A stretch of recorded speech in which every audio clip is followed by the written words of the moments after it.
Good morning students. आज આપણે પ્રકરણ 9 જૈવ અણુઓમાં પ્રાથમિક તેમજ દ્વિતીયક ચયાપચયકો બાબત ચર્ચા કરવાની છે। આપણને બધાને ખબર છે કે કોઈ જીવંત સજીવ હોય તો જીવંત સજીવમાં આવે તો આપણને કેટલાક જોઈ લીધા કે શું જોવા મળી રહ્યા છે। તો જીવંત સજીવ અસંખ્ય નાના મોટા કાર્બનિક રસાયણોના બનેલા છે। પહેલા લખી લો પછી કહું। નાના મોટા કાર્બનિક રસાયણોના બનેલા છે અને આ જે નાના મોટા કાર્બનિક રસાયણો છે એના અલગીકરણ કોના માટે કુતૂહલનો વિષય છે ભાઈ? રસાયણ વિજ્ઞાનીઓ માટે। આ શું કરે? એના કાર્બનિક રસાયણોના જીવંત પેશીમાં રહેલા કાર્બનિક રસાયણોના અલગીકરણ દ્વારા જે રસાયણ વિજ્ઞાન છે આ શું કરે કે સજીવોની સંરચનાના નિર્ધારિત કરવામાં આવે। અલગીકરણ દ્વારા સજીવોની સંરચના હવે કહું કેવી રીતે નિર્ધારિત કરવામાં આવે અને શક્ય હોય તો સંશ્લેષિત પણ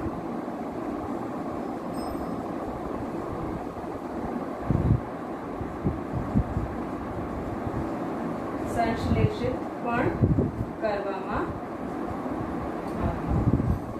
એનો અર્થ શું છે કે જે આપણને જોયા હતા ને કે કોઈ પેશી લો એને ટ્રાયક્લોરો એસિટિક એસિડમાં પીસી લો, ઠીક है, વાટી લો અને પછી એને છાનો એક એસિડિક પૂલ મળશે અને એક નોન એસિડિક પૂલ મળશે। મતલબ એસિડ દ્રાવ્ય ભાગ મળશે અને એક એસિડ અદ્રાવ્ય ભાગ મળશે। તો એના અલગીકરણ કર્યા હતા કાર્બનિક સંયોજનના જે જીવંત પેશીમાં જોવા મળતા હતા। અને આ એક રસાયણ વિજ્ઞાનની શાખા છે, ઠીક है, બાયોકેમિસ્ટ્રી કહેવાય।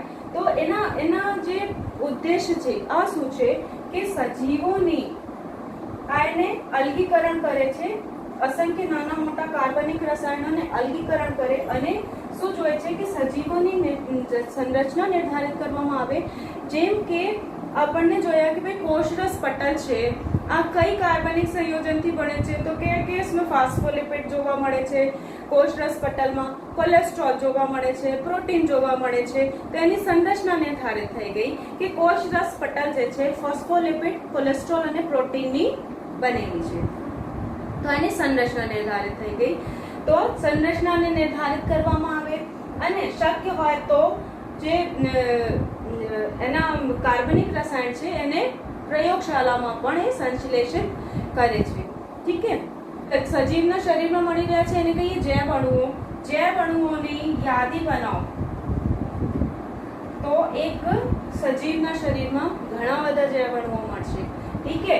તો આમાં અમુક જે છે તો અમીનો એસિડ છે, ઠીક है, શર્કરા અને તમારા ચોપડીમાં એક જગ્યા અહીંયા લખ્યા છે કે એની ચર્ચા કોષ્ટક 9.3 માં કરેલી છે, પર એની જગ્યા આ ખોટી છે, એની જગ્યા લખી લો સેક્શન ઓર મુદ્દા નંબર 9.10 માં કરેલા છે એની બાબતમાં ચર્ચા, ઠીક है।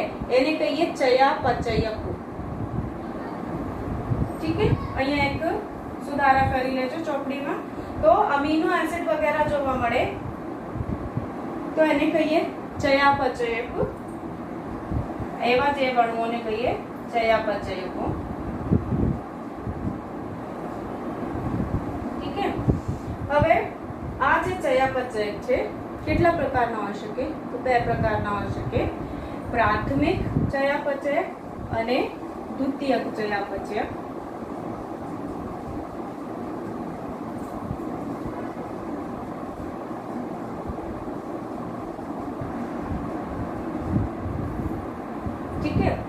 પ્રાથમિક ચયાપચયક જે છે કોની કઈ શરીરમાં જોવા મળે છે? પ્રાણી શરીરમાં જોવા મળે છે।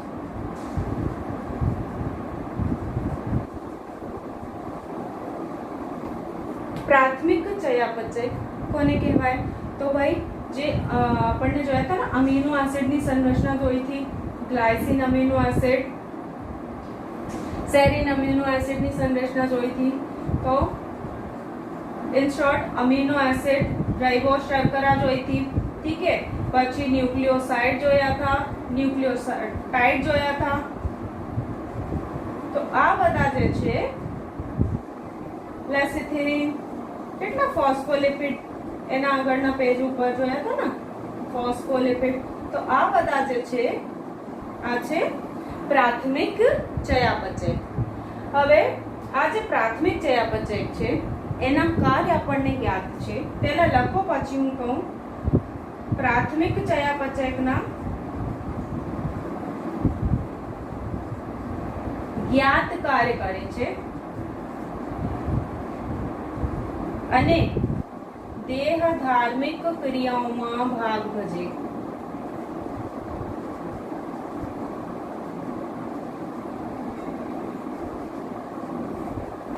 હવે એના અર્થ શું છે? પ્રાથમિક ચયાપચય જે છે પ્રાણી શરીરમાં જોવા મળે છે. કેટલાક છે તો કે ઘણા બધા છે, આમાંથી અમુક નામ લખ્યા છે. જેમ કે અમીનો એસિડ હોય તો પ્રાથમિક ચયાપચય છે. શર્કરા, ન્યુક્લિયોસાઇડ, ન્યુક્લિયોટાઇડ, નાઇટ્રોજન બેઝ બધા શું છે? Phospholipid, cholesterol. અહીંયા N2 બેઝ પણ લખી દઉં. હવે શું કહે છે કે આ જે પ્રાથમિક ચયાપચય છે એ જ્ઞાત કાર્ય કરે છે. હવે આપણને ખબર છે ને ભાઈ કે નાઇટ્રોજન બેઝ જે છે એના કાર્ય શું છે? ભાઈ શર્કરાના કામ શું છે? નાઇટ્રોજન બેઝના કામ શું છે? તો કહે કે નાઇટ્રોજન બેઝ અને શર્કરા મળીને શું બનાવી રહ્યા છે? કોઈ પણ શરીરમાં, કોઈ પણ સજીવના શરીરમાં તો ન્યુક્લિયોસાઇડ બનાવી રહ્યા છે. અને ન્યુક્લિયોસાઇડ ઓર ફોસ્ફેટ મળીને શું બનાવી રહ્યા છે? તો ન્યુક્લિયોટાઇડ બનાવી રહ્યા છે. ન્યુક્લિયોટાઇડ મળીને શું બનાવે છે? તો ડીએનએ અને આરએનએ બનાવે છે. ન્યુક્લિક એસિડ બનાવી રહ્યા છે. ઠીક છે. એમ કે અમીનો એસિડ હોય, ભાઈ અમીનો એસિડ જોડીને પ્રોટીન્સની સંરચના બનાવે છે. તો આપણને એના કાર્ય જ્ઞાત છે. પ્રાથમિક ચયાપચયના આપણને જ્ઞાત કાર્ય છે અને દેહ ધાર્મિક ક્રિયાઓમાં ભાગ ભજવી રહ્યા છે. દેહ ધાર્મિક એટલે તમે જોઈ શકો કે જે અમીનો એસિડ છે, આ અમીનો એસિડ પેપ્ટાઇડ બોન્ડથી જોડાઈ અને પ્રોટીન ચેન બનાવે. હવે આ જે પ્રોટીન છે ને આ શું છે? એક પ્રકારના અંતઃસ્ત્રાવ છે, એક પ્રકારના એન્ઝાઇમ છે, ઉત્સેચક છે. ઠીક છે. તો આ જે ઉત્સેચક અને અંતઃસ્ત્રાવ છે દેહ ધાર્મિક ક્રિયાઓમાં ભાગ લે. જેમ કે ઘણા બધા પાચક ઉત્સેચક હોય તો પાચનમાં ભાગ લે, અંતઃસ્ત્રાવ હોય તો એ આપણા કાર્ય કરે છે. તો એના કાર્ય કેવા છે? જ્ઞાત કાર્ય કરે છે. ઠીક છે. જ્યારે દ્વિતીયક ચયાપચય ઉપર આવી જાઓ તો દ્વિતીયક ચયાપચય કોને કહેવાય? સૌથી પહેલી વાત તો અને કઈ જગ્યા જોવા મળે? તો वनस्पति, ध्यान से बात सुनना, फूग અને सूक्ष्म जीवों ठीक है. सूक्ष्म जीवों प्राथमिक चयापचयની સાથે मतलब इनमें प्राथमिक चयापचय પણ જોવા મળશે. કારણ કે આ પણ સજીવ છે ને, તો જેટલા સજીવ હોય આમાં પ્રાથમિક ચયાપચય તો જોવા મળે. ઠીક है. ઘણા બધા બીજા પદાર્થ પણ જોવા મળે. તો આ પદાર્થ કઈ છે? ફ્લેવોનોઇડ્સ,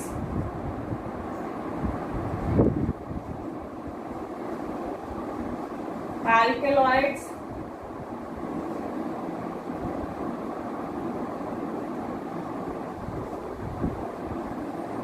ગુંદર, પરફ્યુમ, મસાલા, आवश्यक तेल,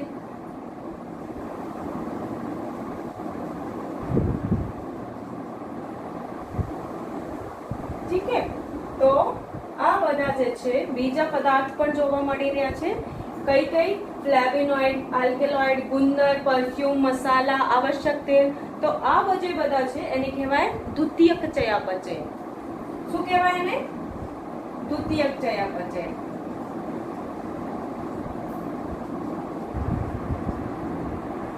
ઇમ્પોર્ટન્ટ છે. ઠીક છે. હવે અહીંયા સમજી લો કે જે દ્વિતીયક ચયાપચય એના અર્થ શું છે કે વનસ્પતિ, ફૂગ અને સજીવમાં પ્રાથમિક ચયાપચય સાથે દ્વિતીયક ચયાપચય પણ જોવા મળે, પર અહીંયા શું લખ્યા છે કે પ્રાણી શરીરમાં પ્રાથમિક ચયાપચય જોવા મળે છે, એટલે કે પ્રાણી શરીરમાં દ્વિતીયક ચયાપચય જોવા મળતા નથી. એને ઊંધા કરી દો, એમસીક્યુ છે. ઠીક છે, તો અહીંયા હું લખી દઉં કે દ્વિતીયક ચયાપચયક જોવા મળતા નથી. ઇમ્પોર્ટન્ટ છે. ઠીક છે, હવે દ્વિતીયક ચયાપચયકોના કાર્ય કેવા છે? જ્ઞાત નથી, એટલે જાણતા નથી. દ્વિતીયક ચયાપચયકો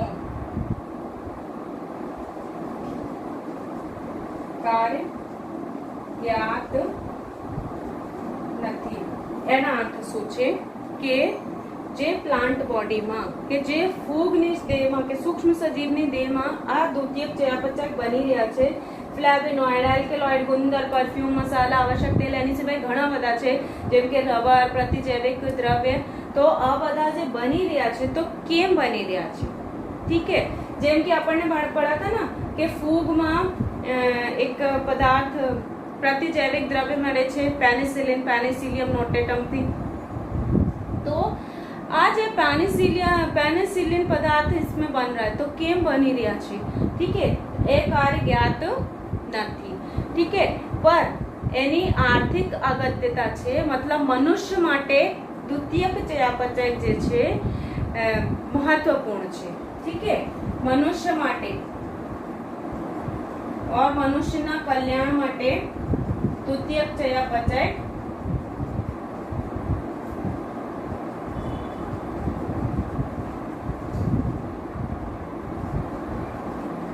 મહત્વના ભાગ ભજવે છે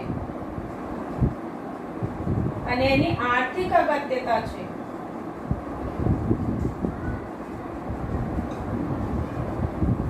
ઠીક है, આર્થિક અગત્યતા ધરાવે છે મનુષ્ય માટે.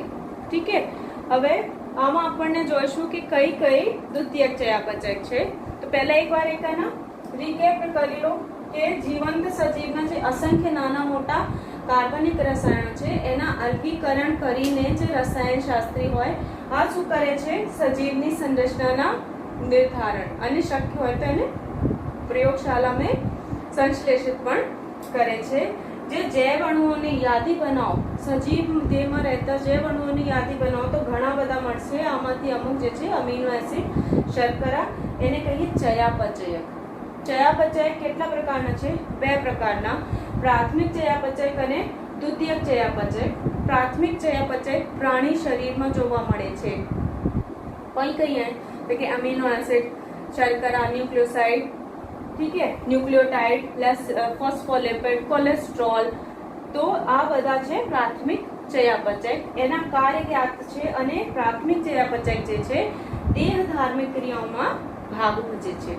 ઠીક है, જ્યારે દ્વિતીયક ચયાપચય વનસ્પતિ, ફૂગ અને સૂક્ષ્મ જીવોમાં પ્રાથમિક ચયાપચયકની સાથે કેટલા રસાયણો, હજારો રસાયણો જોવા મળે છે, જેમ કે એલ્કેલોઇડ, ફ્લેવોનોઇડ, ગુંદર, રબર, प्रतिजैविक पदार्थ, ठीक है, परफ्यूम, मसाला, आवश्यक तेल જેવા હજારો બીજા રસાયણ પણ જોવા મળે છે. તો એને કહીએ દ્વિતીયક ચયાપચય. દ્વિતીયક ચયાપચયના કાર્ય જ્ઞાત નથી કોનામાં? જે શરીરમાં બની રહ્યા છે. ઠીક है, અને મનુષ્ય માટે, મનુષ્યના કલ્યાણ માટે દ્વિતીયક ચયાપચય મહત્વના ભાગ ભજવે છે અને આર્થિક અગત્યતા એને ધરાવે છે. ઠીક है, હવે આપણે જોઈશું કે કોષ્ટક જોઈશું 9.3 કે કેટલા પ્રકારના દ્વિતીયક ચયાપચય છે.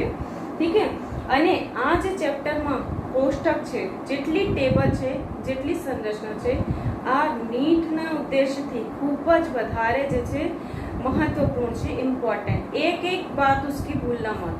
ઠીક है, તો હવે આપણે જોઈશું એના કોષ્ટક.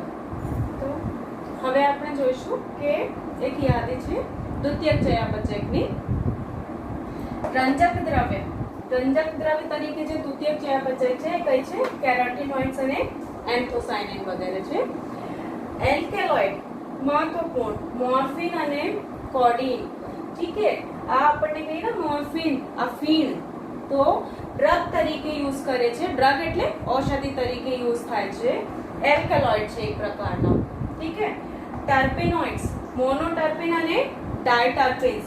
મોનોટર્પેન્સ અને ડાયટર્પેન્સ, જેમ કે નીલગિરી હોય ને તો એની પર્ણને તોડીને રબ કરજો સૂંઘના તો ખુશ્બુ આવેગી, એટલે મોનોટર્પેન અને ડાયટર્પેન. આમાં શું છે? ટર્પેનોઇડ્સ. દાલચીનીમાં જે મહક છે ને, દાલચીનીની ગંધ આ ટર્પેનોઇડ્સના કારણે છે. ઠીક છે. આવશ્યક તેલ એટલે કઈ તેલ?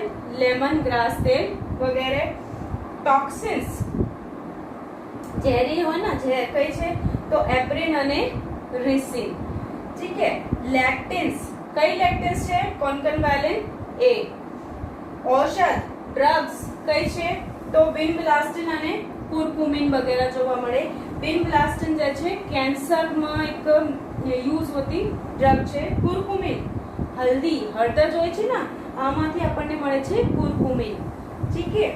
અહીં ઇમ્પોર્ટન્ટ છે, લખી લેજો. પોલિમર પદાર્થ કઈ કઈ જોવા મળે છે? તો રબર, ગુંદર અને સેલ્યુલોઝ વગેરે જોવા મળે છે. ઠીક છે. તો આ બધા શું છે?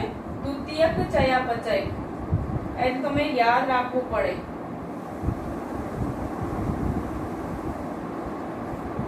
ઠીક છે. એ યાદ રાખવું પડે. કોષ્ટક ભૂલનામાં યાદ કરના है. ઠીક है. અને નેક્સ્ટ જે આપણા ટોપિક છે બૃહદ અણુ, એની વિશે આપણે ચર્ચા કરવાની છે.